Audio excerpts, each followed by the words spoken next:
Audiolivro O Manto Sagrado, inspirado por Joana de Ângeles, canalizado por Rosângela Scher. Capítulo 13. A composição do manto sagrado. As emoções inferiores no manto sagrado. O ser humano encarnado no planeta Terra interage no meio ambiente com o corpo físico para manifestar seus desejos e assumir as consequências de seus atos. Essa relação saudável proporciona a evolução e o entendimento em uma aprendizagem constante. Além do corpo físico, o ser humano interage com o corpo etérico, com o corpo emocional e com o corpo mental inferior, conforme a funcionalidade da manifestação. Esses 4 corpos são chamados de inferiores porque atuam diretamente no planeta e estão interligados para proporcionarem uma aprendizagem adequada ao plano de vida do ser humano. Sem a interação desses corpos, o ser humano não poderia aprender as lições que planejou experimentar no planeta. Caso não existisse a quarentena e com ela a instalação do véu do esquecimento, a implantação da matriz de controle em sincronia com a mente do ego, o ser humano aprenderia as lições que desejasse e se retiraria para viver novas experiências em outros mundos. Porém, a experiência humana, após a tomada de poder dos seres trevosos, ficou restrita e cerceada em sua liberdade. Os seres humanos se tornaram uma fonte de alimento para eles. Por isso, existem tantos controles e manipulações da verdade, impedindo o exercício do livre-arbítrio.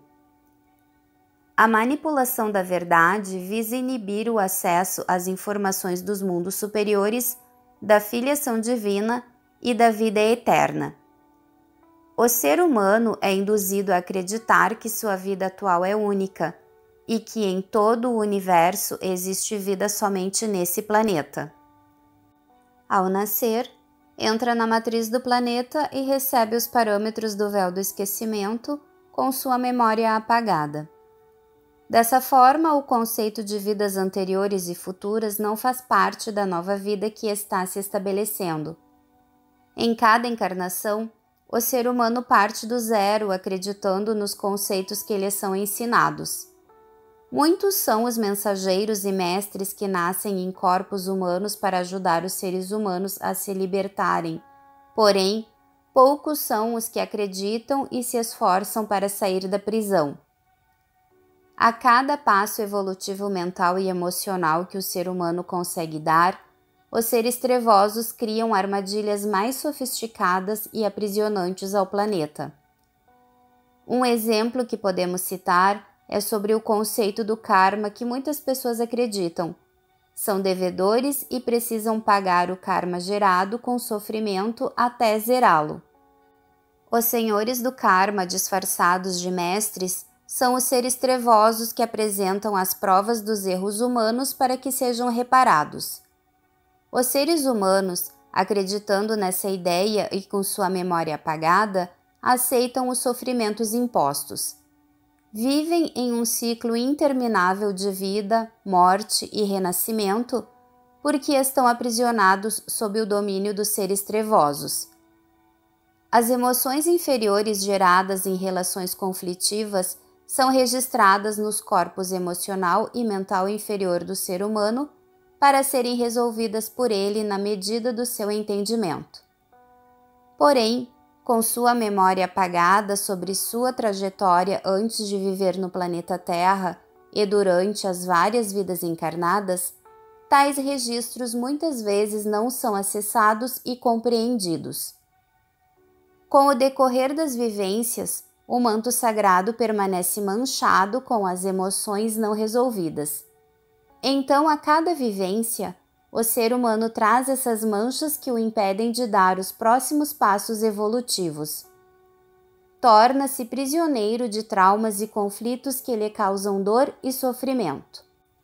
O alívio da dor pode ocorrer quando o ser humano coloca sua atenção em seu coração e aceita aprender sobre si mesmo.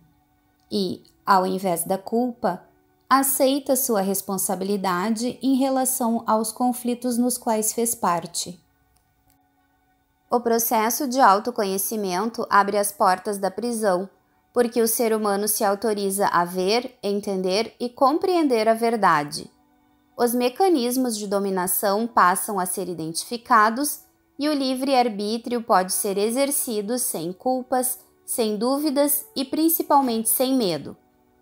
Os primeiros passos para a descoberta da verdade são intensos, e o medo imposto pela mente do ego aumenta na proporção da descoberta. Porém, com as asas da liberdade para voar na realidade de mundos superiores, todos os medos deixam de existir. As manchas das emoções inferiores mal resolvidas são transformadas em lições aprendidas e o manto sagrado se torna mais leve e fluido. Ao voltar-se para dentro de si mesmo, aceitar a sua divindade e permitir amar a si mesmo, o ser humano vai lembrar da sua origem cósmica e reivindicar a sua liberdade.